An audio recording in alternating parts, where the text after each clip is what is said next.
ओम शांति। ओम शांति। बाबा की 20 तारीख के वाणी। सार है मीठे बच्चे, तुम बाप से भक्ति का फल लेने आए हो। जिन्होंने जास्ती भक्ति की होगी वही ज्ञान में आगे जाएंगे। प्रश्न है, कलयुगी राजाई में किन दो चीजों की जरूरत रहती है जो सतयुगी राजाई में नहीं होगी? कलयुगी राजाई में किन दो चीजों की जरूरत रहती है जो सतयुगी राजाई में नहीं होगी? उत्तर है, कलयुगी राजाई में एक वजीर और दूसरा गुरु की जरूरत रहती है। सतयुग में ये दोनों ही नहीं होंगे। वहाँ किसी की राय लेने की दरकार नहीं, क्योंकि सतयुगी राजाई संगम पर बाप की श्रीमत से स्थापन होती है। ऐसी श्रीमत मिलती है जो 21 पीढ़ी तक चलती है और सब सदगति में है, इसलिए गुरु की भी दरकार नहीं है। ओम शांति। ओम शांति का अर्थ क्या है? स्वधर्म में बैठो या अपने को आत्मा समझ बैठो तो शांति में बैठेंगे। इसको कहा जाता है स्वधर्म में बैठना। भगवान वाच, स्वधर्म में बैठो। अभी तुम्हें बेहद का बाप बेहद की पढ़ाई पढ़ाते हैं, क्योंकि बाप बेहद का सुख देने वाला है। पढ़ाई से सुख मिलता है ना। अब बाप कहते अपने को आत्मा समझ बैठो। बेहद का बाप आया है तुमको हीरे जैसा बनाने। हीरे जैसे देवी देवता ही होते हैं। वह कब बनते हैं? इतने ऊंच पुरुषोत्तम कैसे बने ये कोई भी बता न सके सिवाय बाप के। प्रजापिता ब्रह्मा के बच्चे तुम ब्राह्मण ठहरे, फिर तुमको देवता बनना है। ब्राह्मणों की होती है चोटी, तुम शूद्र से ब्राह्मण बने हो। तुम प्रजापिता ब्रह्मा की मुख वंशावली हो, कुख वंशावली तो नहीं हो। कलयुगी सब है कुख वंशावली। साधु संत ऋषि मुनि आदि सब द्वापर से लेकर कुख वंशावली बने हैं। अभी सिर्फ तुम प्रजापिता ब्रह्मा कुमार कुमारियां ही मुख वंशावली बने हो। ये तुम्हारा है सर्वोत्तम कुल, देवताओं से भी उत्तम, क्योंकि तुमको पढ़ाने वाला, मनुष्य से देवता बनाने वाला बाप आया है। बच्चों को बैठ समझाते हैं, क्योंकि भक्ति मार्ग वाले यहाँ आते ही नहीं। यहाँ आते हैं ज्ञान मार्ग वाले। तुम आते हो बेहद के बाप से भक्ति का फल लेने। अब भक्ति का फल कौन लेंगे? जिसने सबसे जास्ती भक्ति की होगी वही पत्थर से पारस बुद्धि बनते हैं। वही आकर ज्ञान लेंगे, क्योंकि भक्ति का फल भगवान को ही आकर देना है। ये अच्छी रीति समझने की बातें हैं। अभी तुम कलयुगी से सतयुगी, विकारी से निर्विकारी बनते हो, अर्थात पुरुषोत्तम बनते हो। तुम आए हो ऐसा लक्ष्मी नारायण जैसा बनने के लिए।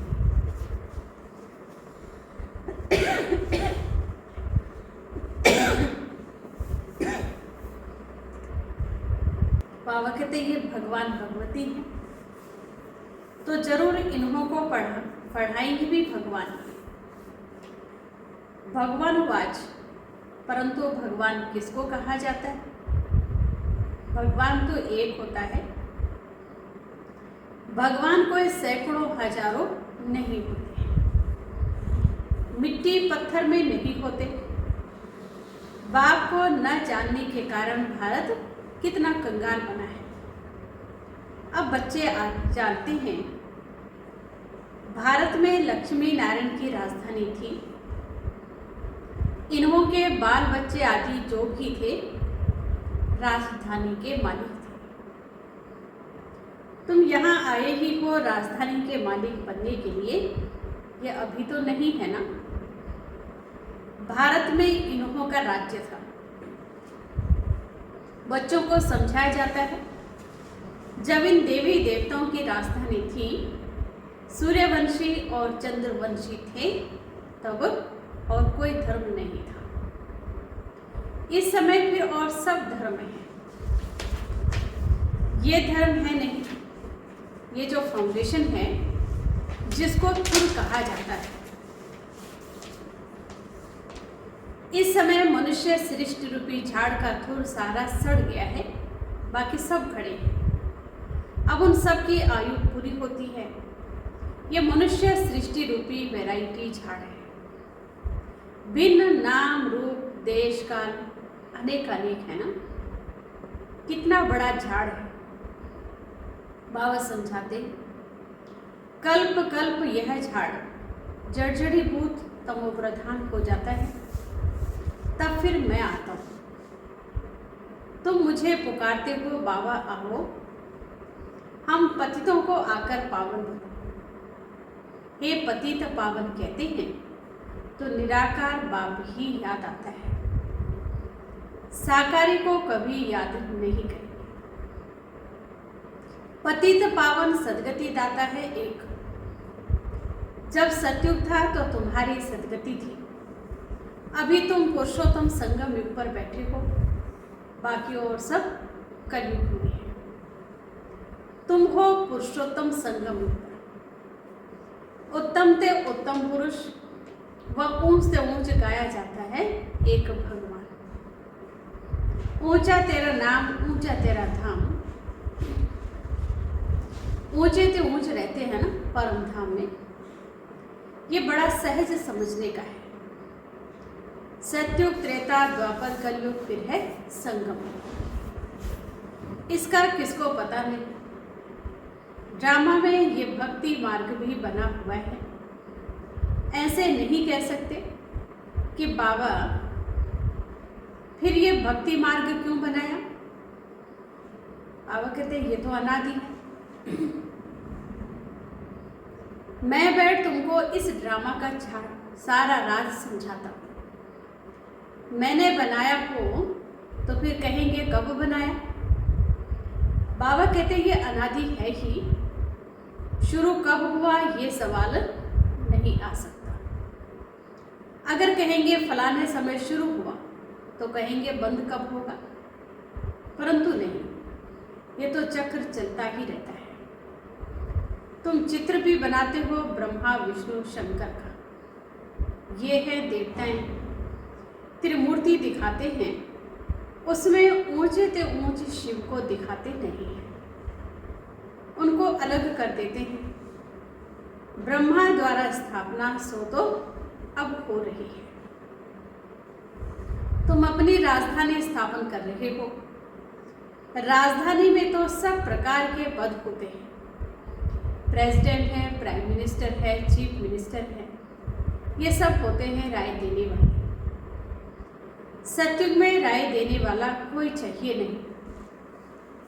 अभी जो तुमको राय अथवा श्रीमत मिलती है वो अविनाशी बन जाती है।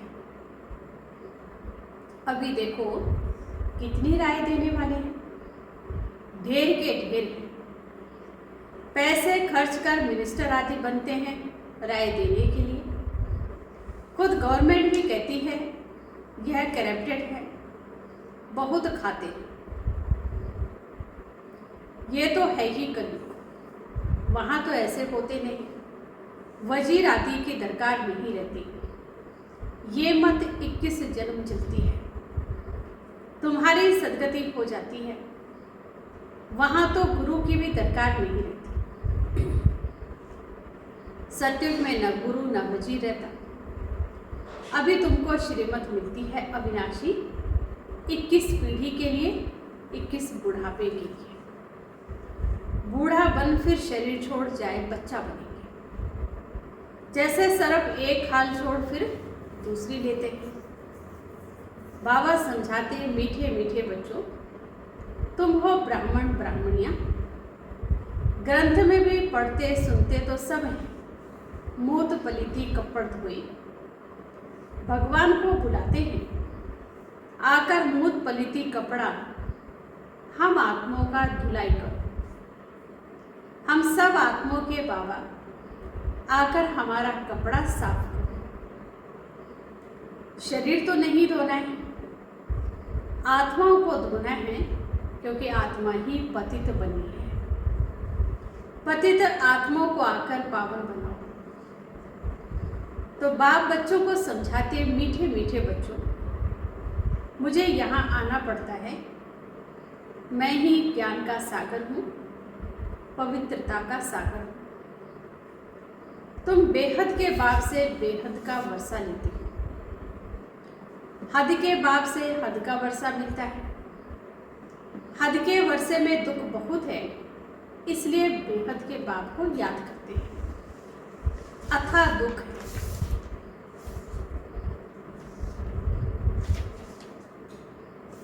बाप ने कहा है, ये 5 विकारों रूपी रावण तुम्हारा सबसे बड़ा दुश्मन है।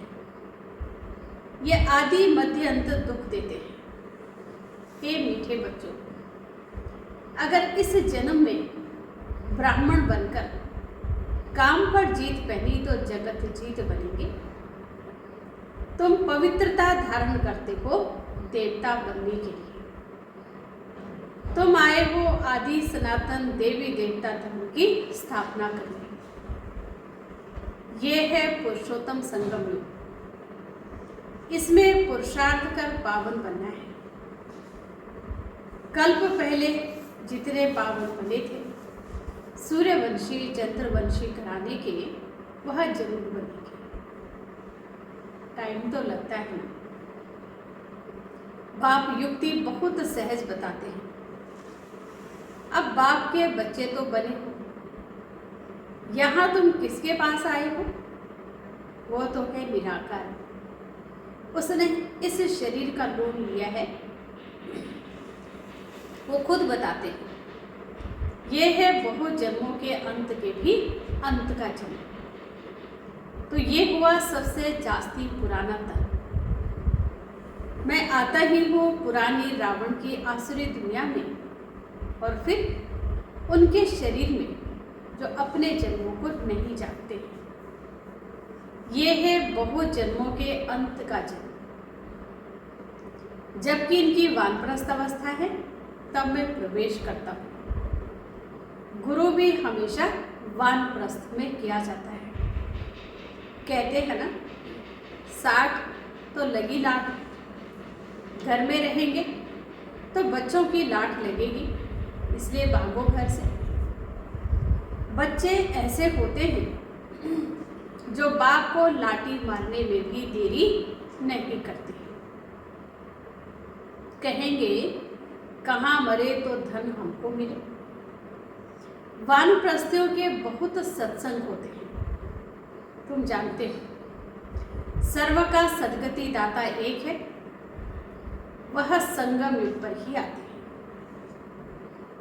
सतयुग में जब तुम सद्गति पाते हो तो बाकी सब शांति धाम में रहते हैं। इसको कहा जाता है सर्व की सद्गति। बाप के सिवा और तो कोई भी सद्गति दाता नहीं हो सकता। न किसको श्री कह सकते, न श्री श्री। श्री अर्थात श्रेष्ठ होते हैं देवताएं। श्री लक्ष्मी, श्री नारायण उनको कहा जाता है। उन्हों को बनाने वाला कौन? श्री श्री शिव बाबा को ही कहना चाहिए। तो बाप भूले सिद्ध कर बताते हैं, तुमने इतने गुरु किए फिर भी ऐसा ही होगा। तुम फिर वही गुरु आदि करेंगे, चक्र फिर वही रिपीट होगा। जब तुम स्वर्ग में रहते हो तो वहाँ वो सुख धाम है। पवित्रता, सुख, शांति वहाँ सब है। वहाँ झगड़ा आदि होता नहीं। बाकी इतने सब शांति धाम में चले जाते हैं। बाबा कहते बल सत्य को लाखों वर्ष कह देते हैं। बाप कहते लाखों वर्ष की तो बात ही नहीं, ये तो 5000 वर्ष की बात है।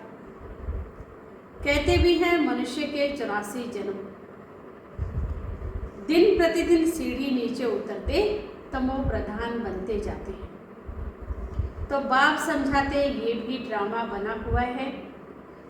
एक्टर्स होकर ड्रामा के क्रिएटर, डायरेक्टर, मुख्य एक्टर को ना जाने तो क्या कहें। बाबा कहते इस बेहद के ड्रामा को कोई भी मनुष्य मात्र नहीं जानते। ये बाप आकर समझाते हैं। कहते भी हैं शरीर लेकर पार्ट बजाते हैं तो नाटक हुआ ना। नाटक में मुख्य एक्टर्स कौन है कोई बता नहीं सके। अभी तुम बच्चे जानते हो ये बेहद का ड्रामा कैसे जू मिसल चलता है, टिक टिक होती रहती है। मुख्य है ऊंच से ऊंच बाबा जो आकर समझाते हैं और सर्व की सदगति करते हैं। सतयुग में दूसरा कोई होते नहीं, बहुत थोड़े हैं। वो थोड़े जो होंगे उन्होंने सबसे जास्ती भक्ति की होगी।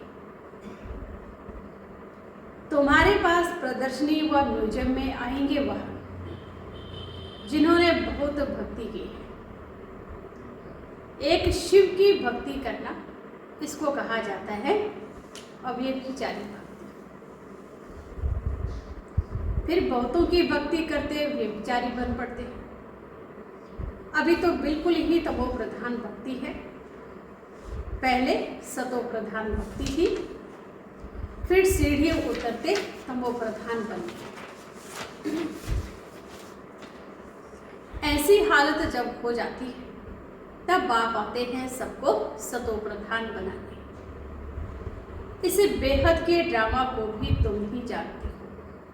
अच्छा, मीठे मीठे सिके लधे बच्चों प्रति माता पिता बाप दादा का याद प्यार और गुड मॉर्निंग। रूहानी बाप की रूहानी बच्चों को नमस्ते। रूहानी बच्चों की रूहानी बाप दादा को दिल व जान सिखवा प्रेम से नमस्ते।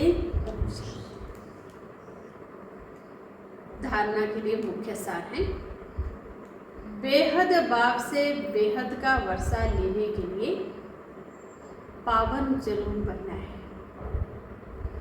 जब अभी पवित्रता का वर्षा लो अर्थात काम जीत बनो तब जगत जीत बन सकेगी। बेहद बाप से पढ़ाई पढ़कर स्वयं को कौड़ी से हीरे जैसा बनाना है। बेहद का सुख लेना है, नशा रहे। मनुष्य से देवता बनाने वाला बाप अभी हमारे सम्मुख है। अभी है हमारा यह पुरुषोत्तम सर्वोत्तम ब्राह्मण को वरदान है। ज्ञान संपन्न दाता बन सर्व आत्माओं के प्रति शुभ चिंतक बनने वाले श्रेष्ठ सेवाधारी हो। ज्ञान संपन्न दाता बन सर्व आत्माओं के प्रति शुभ चिंतक बनने वाले श्रेष्ठ सेवाधारी भव। बाबा ने कहा शुभ चिंतक बनने का विशेष आधार शुभ चिंतन है। जो व्यर्थ चिंतन व पर चिंतन करने से पर चिंतन करते हैं वह शुभ चिंतक नहीं बन सकते। शुभ चिंतक मणियों के पास शुभ चिंतन का शक्तिशाली खजाना सदा भरपूर होगा। भरपूरता के कारण ही औरों के प्रति शुभ चिंतक बन सकते हैं। शुभ चिंतक अर्थात सर्व ज्ञान रत्नों से भरपूर ऐसे ज्ञान संपन्न दाता ही चलते फिरते हर एक की सेवा करते श्रेष्ठ सेवाधारी बन जाते हैं। स्लोगन, विश्व राज्य अधिकारी बनना है तो विश्व परिवर्तन के कार्य में निमित्त बनो। विश्व राज्य अधिकारी बनना है तो विश्व परिवर्तन के कार्य में निमित्त बनो। सार्थमी के बच्चे, तुम बाप से भक्ति का फल लेने आए हो। जिन्होंने जास्ती भक्ति की होगी वही ज्ञान में आगे जाएंगे। ओम शांति।